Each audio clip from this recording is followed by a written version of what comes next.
बिस्मिल्लाहिर्रहमानिर्रहीम, अस्सलाम वालेकुम। लास्ट क्लास में हमने देखा था कि हम यहाँ पर कोई भी एम्प्लॉय का नाम एंटर करते थे और उसके अगेंस्ट में और सैलरी को एंटर करते थे, तो उसके जब हम सबमिट पे क्लिक करते थे तो वो रिकॉर्ड जो है यहाँ मोंगो डीबी जो डेटाबेस है इसके अंदर जाकर स्टोर हो जाता था।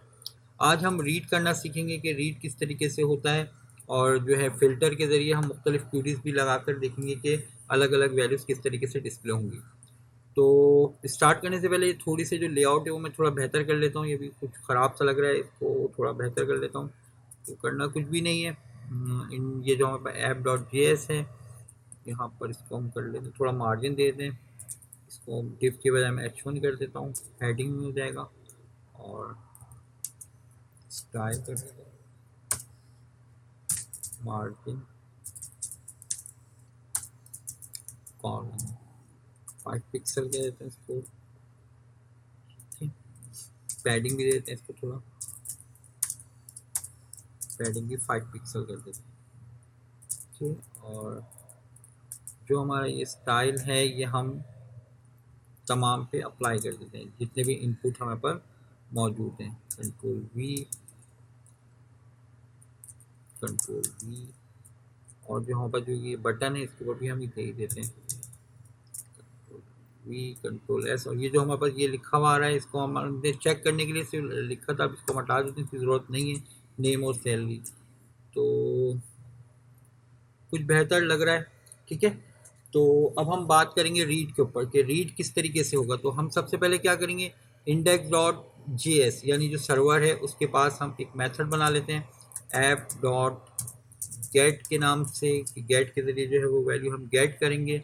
एंड पॉइंट का नाम देता हूँ मैं स्लैश रीड कॉमा। यहाँ पर इस जगह पर जो हमारे पास जो गेट का मेथड है, इस जगह पर हम बिल्कुल इसी तरीके से जैसे पोस्ट में था रिक्वेस्ट और रिस्पांस के वेरिएबल के साथ जो है एक मेथड बना लेते हैं, रिक्वेस्ट कॉमा रिस्पांस। ठीक है, उसके बाद हमने क्या करना है कि इस जगह पर जो हमारे पास वेरिएबल था, ये हमारे पास नाम था इसका EMP। ठीक है, जो जिस जगह पर हमारा ये मॉड्यूल बना हुआ था। ओके, तो यहाँ पर हम कहते हैं गेट के मेथड में EMP डॉट फाइंड के अंदर हम कर्ली ब्रैकेट में अभी कुछ भी नहीं दे रहे, मैं समझाऊंगा आगे कि क्या चीज़ होती है। ब्लैंक का मतलब फ़िलहाल नहीं समझने के तमाम रिकॉर्ड्स आएंगे। उसके बाद फ़िल्टर जो मैंने आपने मोंगो डीबी के अंदर मैंने आप लोगों को सिखाया था, वो फ़िल्टर जो है आप यहाँ पर अप्लाई कर सकते हैं। और एक दो फ़िल्टर जो मैं लगा के दिखा दूंगा, बाकी आप मोंगो डीबी का ट्यूटोरियल देख लीजिएगा, उसमें डिटेल में मैंने समझाया हुआ है। ओके, तो यहाँ पर हमने कर्ली ब्रैकेट लगा दिया। इस जगह पर क्या है कि तमाम रिकॉर्ड आएंगे, इसका मतलब है। और ये हमें दो वैल्यूज़ ERR कॉमा रिज़ल्ट देगा। अगर कोई एरर हुआ हमारी क्यूरी में तो एरर आएगा, वरना जो है वो हमें जो रिटर्न करेगा वो रिज़ल्ट में रिटर्न कर देगा। ठीक है, तो हमारे पास ये वैल्यूज़ आएंगी इस तरीके से। देखें यहाँ पर कुछ इस तरीके से इसकी शक्ल बनती जा रही है। मैं यहाँ पे कहता हूँ इफ़ ERR यानी कि अगर एरर हो तो क्या काम करो, अगर एरर हो तो ये करो कि रिस्पॉन्स डॉट सेंड करो किसको, ERR यानी एरर को सेंड कर दो। एल्स की सूरत में क्या करो, एल्स की सूरत में ये काम करें भाई कि रिस्पॉन्स डॉट सेंड करेगा रिजल्ट। तो हमें पता चल जाएगा जब भी ये गेट का रीड का मेथड कॉल होगा तो हमें पता चल जाएगा कि इस वक्त जो है हमारे पास डेटा क्या मौजूद है। ब्लैंक दिया हुआ तो इसका मतलब है कि तमाम रिकॉर्ड्स। मैं इसमें फ़िल्टर अलग अलग करके भी लगाऊंगा अभी। तो हम इसको देख लेते हैं किस तरीके से। हम यहाँ पर इसको फ़िलहाल ब्राउज़र पे चेक करने के Ctrl+C कर लेता हूँ। और जो हमारे पास ये ब्राउज़र है इसके ऊपर मैं ओपन कर लेता हूँ। यहाँ पर 3001 जो पोर्ट है हमारी, मैं उसको ओपन कर लेता हूँ और इसमें मैं यहाँ पर रीड को ओपन करूँगा। ओके, तो रीड यहाँ पर ओपन होगा और रीड में हमें पता चल जाएगा कि डेटा आ भी रहा है या नहीं आ रहा। तो हम यहाँ पर इसको Ctrl+V, ये मैंने कैलकुलेशन गलत लगा दिया था तो इस जगह पर रीड लिखूँगा। ओके, तो यहाँ पर देखिए सारा रिकॉर्ड इस जगह पर आ गया है। और यहाँ पर फ़िल्टर जो है हम आगे मैं आपको सिखाऊंगा कि फ़िल्टर किस तरीके से लगेगा। तो अभी हम इसको सिर्फ अपने जो रिएक्ट की एप्लीकेशन जो यहाँ पर है इसके ऊपर हम ये रीड करना सीखेंगे कि किस तरीके से यहाँ तक डेटा आ सकता है। तो हमें करना कुछ भी नहीं है, बस सिंपल यहाँ पर जाएंगे ऐप डॉट जे एस के ऊपर, जो हमारे पर फ्रंट एंड की जो UI है वो है। इसके ऊपर मैं यहाँ पे एक मेथड बनाता हूँ रीड डेटा के नाम से। रीड डेटा के ऊपर हम यहाँ पर मेथड बना लेते हैं और मेथड में हम बोलेंगे एक्सक्यूज डॉट री गेट। गेट का मेथड बनाया था तो गेट हम कॉल करेंगे। ओके, गेट गेट गेट के अंदर हम यहाँ पर क्या पास करेंगे, बिल्कुल यही इसी तरीके से जो हमारे पास ये URL था ये हम कॉपी करेंगे। एंड पॉइंट का नाम रीड था तो रीड ही रख देंगे।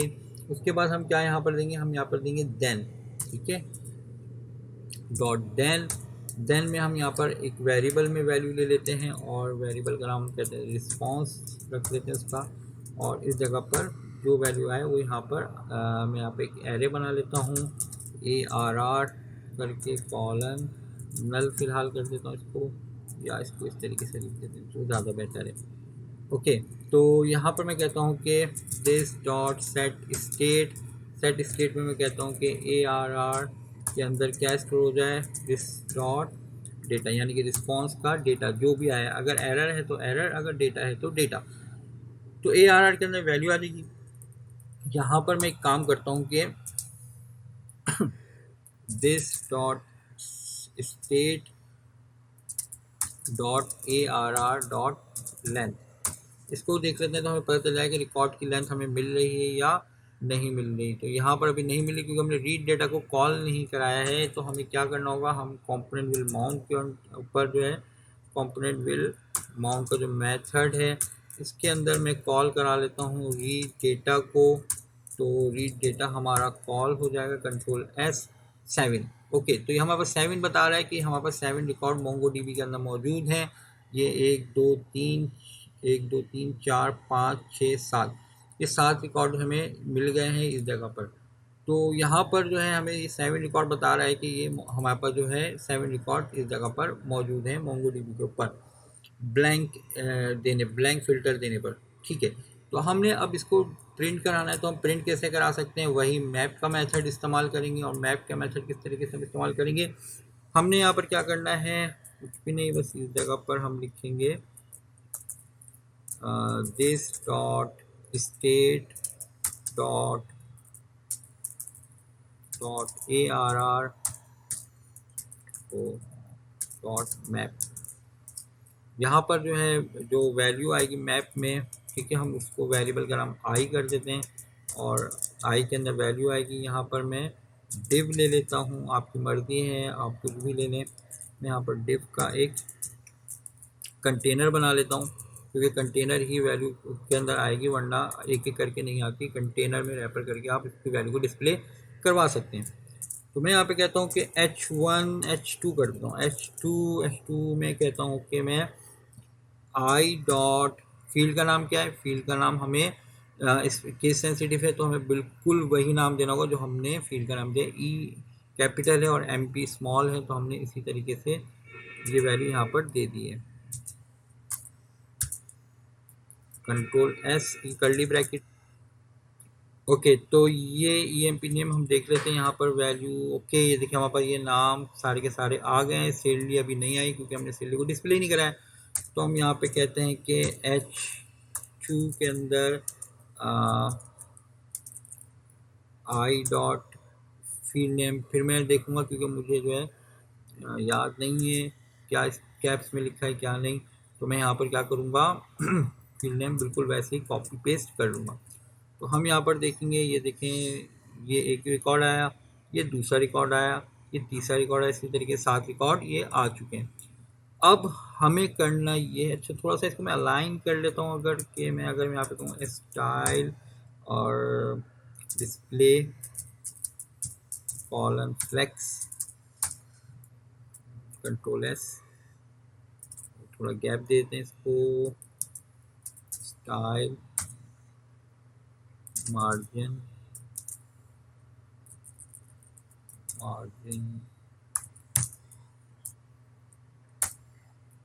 कॉलम 3 पिक्सल के, और ये Ctrl+C कर लेता हूँ, इसको Ctrl+V Ctrl+S। ओके, कुछ बेहतर लग रहा है। ठीक है, तो यहाँ पर इस जगह पर जब हम इंसर्ट करें तो ये जो हमारी लिस्ट है ये अपडेट हो जाएगी। कैसे करेंगे, कुछ भी नहीं करना। हमने ये जो मेथड कंपोनेंट विल माउंट का जो हमने पे जो हमने रीड का मेथड कॉल किया था, वो हम सेव के ऊपर, ये हमारा सेव का fun1 का मेथड था, हम इस जगह पर पेस्ट कर लेंगे। तो हमारे पास जो रिकॉर्ड भी अब यहाँ पर मैं एंटर करूँगा, मैं यहाँ पर कहता हूँ कि जैसे नादिर हैं और नादिर की सैलरी जो है वो 95,000 है। सबमिट करता हूँ मैं इसको, और सबमिट करने के बाद ये देखेंगे कि नादिर की सैलरी इस तरीके से आ गई। तो ये डुप्लीकेट हो गया रिकॉर्ड, तो क्योंकि 2 दफ़ा क्लिक करा है इस वजह से डुप्लीकेट हो गया। तो इसको आप हैंडल भी कर सकते हैं, जब रिकॉर्ड इंटर हो जाए तो क्लियर करा देगा। वो सारी आगे चीज़ें जो बेसिक चीज़ें वो मैं आपको बताता हूँ, बाकी जो इसकी कॉस्मेटिक्स हैं वो आप लोग खुद हैंडल कर लीजिएगा। तो खैर यहाँ पर इसको हम इस जगह पर रोकते हैं, और यहाँ पर हम देखेंगे कि फ़िल्टर वगैरह हम किस तरीके से इसमें इस्तेमाल कर सकते हैं। तो फ़िल्टर के लिए मैं यहाँ पर क्या करूँगा, मैं आपको इस जगह पर जो हमारी पास फाइल थी, ये फाइंड वाली, ठीक है, index.js। तो फ़िल्टर कैसे लगाते हैं? फ़िल्टर में मैं बोलता हूँ कि जैसे हमारे पास ये रिकॉर्ड है और मैं चाहता हूँ कि मेरे पास तमाम वो रिकॉर्ड आएँ जिसकी सैलरी 50,000 से ज़्यादा हो, यानी कि ये जो सलीम साहब हैं ये इस लिस्ट में से गायब हो जाएंगे जब 50,000 का मैं चेक लगाऊंगा। तो कैसे लगता है? आपको याद होगा कि आपने मोंगोडीबी में पढ़ा था फाइंड का जो फिल्टर है वो किस तरीके से लगता है, वो कर्ली ब्रैकेट में लगता है। तो कर्ली ब्रैकेट के अंदर हम यहाँ पर कहते हैं फील्ड का नाम क्या है, फील्ड का नाम है EMP_सैलरी, EMP_सैलरी, ठीक है। और जैसे मैं पहले तो EMP, चलो यही बता दूँ, EMP_सैलरी कॉलन, एक और कर्ली ब्रैकेट आएगा। अगर ग्रेटर देन है तो क्या था, $GT था, कॉलन 50,000। तो 50,000 से ग्रेटर देन अगर सैलरी है तो हमें वो डिस्प्ले कर दो। मैं कहता हूँ कंट्रोल एस करा मैंने, तो यहाँ पर मैं इसको रिफ़्रेश करके देख लेता हूँ। ये देखें यहाँ से सलीम साहब वाला जो रिकॉर्ड था वो गायब हो गया है। आप इसको इसके अंदर पास वैल्यू कैसे करेंगे फ्रंट एंड से, वो चीज़ मैं आपको सिखा देता हूँ। और ये चीज़ शायद ट्यूटोरियल में बहुत से आपको नहीं भी मिले, तो आप ये देख लीजिए किस तरीके से हम फ्रंट एंड से इसकी वैल्यू को पास करते हैं, क्योंकि इसमें जो है थोड़ा सा टेक्निकली इसको हैंडल करना पड़ता है। तो वो किस तरीके से होगा, मैं यहाँ पर आता हूँ, मैं इस जगह पर रीड डेटा में आता हूँ, और रीड डेटा में क्या करता हूँ, मैं आपको फिर थोड़ी सी चीज़ बता रहा हूँ, उसको हैंडल करिएगा खुद से। मैं यहाँ पर कहता हूँ कि जो ये रीड डेटा है, मैं यहाँ पर कॉमा करके इस जगह पर कर्ली ब्रैकेट लगाऊंगा। देख लें एक दफ़ा फिर से, रीड डेटा में अभी तक हमारे पास क्या हो रहा था, हम इसको ब्लैंक ही कर देते हैं और इस जगह पर हम वेरिएबल की वैल्यू को गेट करेंगे। ओके, तो हमारे पास ये था, और इस जगह पर ये जो चीज़ हमारी ये ब्लैंक थी, इस जगह पर मैं कहता हूँ कि कोई एक वेरिएबल आ जाए, सही, वो हम उसकी वैल्यू हम गेट करेंगे। तो मैं कंट्रोल C कर लेता हूँ इसको फ़िलहाल, और मैं यहाँ पर कहता हूँ यहाँ पर ये पैरामीटर जो है वो किस तरीके से, यहाँ पर आपने लाजमी लिखना होगा params, PARAMS, params colon curly bracket. अब यहाँ पर आएगा वो वेरिएबल का नाम जो आप इसको पास करना चाहते हो। तो मैं SQL ही कह देता हूँ फ़िलहाल। SQL की वैल्यू क्या क्या हो, SQL जो है वो हो जाए इस तरीके से, SQL कंट्रोल। तो ये हमने यहाँ पर इसको ये वेरिएबल की वैल्यू थी, ये जो यहाँ पर हमने दी थी, यहाँ पर इसको पास कर दी है।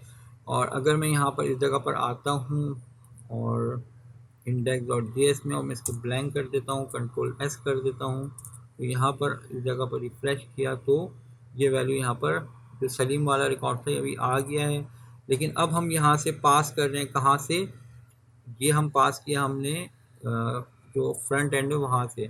इसको ये रिसीव कैसे करेगा, ये रिसीव कैसे करेगा, तो यहाँ पर हम क्या कहते हैं, एक वेरिएबल बना लेते हैं, इसका नाम करते हैं लेट var1 कर देता हूँ इस वेरिएबल का नाम। और मैं यहाँ पे कहता हूँ रिक्वेस्ट, जो यहाँ पर रिक्वेस्ट है .query.sql, वेरिएबल का नाम क्या था, SQL, कंट्रोल S। तो हम यहाँ पर क्या करेंगे, SQL के अंदर वैल्यू आ जाएगी और हम कहते हैं var1 की वैल्यू यहाँ पर पास कर दो, कंट्रोल S। तो हमारे पास जो स्ट्रिंग की सूरत थी उस सूरत में आ जाएगा। तो आई थिंक ये रिकॉर्ड हमारे पास, ये सलीम वाला रिकॉर्ड रिमूव हो जाएगा। कंट्रोल S कर लेता हूँ, यहाँ से भी कंट्रोल S किया, और मैं इसको अब रिफ्रेश करके देख लेता हूँ।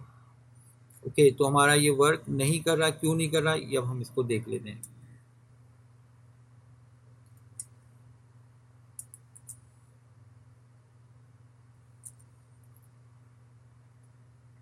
ओके, तो ये जो एरर है हम इसको रिमूव करते हैं, और इसको हम एक काम कर लेते हैं कि हमारे पास जो ये पुरानी वाली जो कंडीशन थी हम वही लिख लेते हैं यहाँ पर।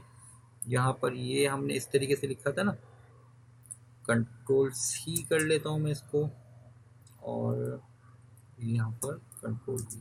ओके, ये हमारी पुरानी कंडीशन आ गई है। वी ए आर के अंदर हम क्या कहते हैं, हम बोलते हैं भाई तुम डायरेक्ट वैल्यू लेके आ दो ना, ये कंडीशन नहीं देता हम इसको, ठीक है। असल चीज़ तो सीखना ये कि हमें वैल्यू किस तरीके से हम पास कर सकते हैं वेरिएबल के अंदर। तो हम यहाँ पर बोलते हैं कि आप 50,000 लेके जाएं, सही है। तो अभी यहाँ पर हमें जो है इस जगह पर ये सलीम का जो रिकॉर्ड नज़र आ रहा है, ठीक है, तो ये हमें हटाना है इसको यहाँ से ना, जो 50,000 के ग्रेटर देन के ऊपर काम करे। तो हम यहाँ पर इस जगह पर आते हैं और यहाँ पर हम क्या कहते हैं कि ग्रेटर देन में मैं कह देता हूँ VAR1, सॉरी, इस जगह पर VAR1। तो जो 50,000 है, ठीक है, तो वो यहाँ पर इस जगह पर इससे ग्रेटर देन की वैल्यू जो है वो यहाँ पर दिखाओ इस जगह पर। तो रिफ्रेश किया तो अब ये रिकॉर्ड यहाँ से गायब हो गया है, ठीक है। मैं अगर 80,000 करता हूँ तो यहाँ पर क्या होगा, ये आरिफ अली वाला रिकॉर्ड भी गायब हो जाएगा। कंट्रोल एस किया मैंने इसको, कंट्रोल एस किया तो ये आरिफ अली वाला रिकॉर्ड भी गायब हो गया है। अगर मैं कहता हूँ कि मुझे रिकॉर्ड चाहिए 90,000 से छोटा, ठीक है, अभी तो 90,000 के रिकॉर्ड हैं, तो मैं यहाँ पर क्या करूँगा, ये मैं यहाँ पर क्यूरी चेंज कर दूँगा और मैं यहाँ पे $LT कर देता हूँ, ठीक है। कंट्रोल एस किया और मैं यहाँ पर इसको रिफ्रेश करता हूँ, तो यहाँ पर आरिफ अली 80,000 और सलीम 45,000 के रिकॉर्ड आ गए। तो इस तरीके से आप हैंडल कर सकते हैं रीड करने में। आप मुख्तलिफ जो क्यूरीज़ हैं उसमें आप उसको पास कर सकते हैं, कोई इतनी मुश्किल चीज़ नहीं है। प्रैक्टिस करेंगे तो इंशाल्लाह ताला चीज़ें जो है वो सॉल्व हो जाएंगी। तो आज के लिए इतना ही। नेक्स्ट क्लास में मैं आपको अपडेट और डिलीट बता दूंगा। अभी तक के लिए इतना ही। खुदा हाफिज़।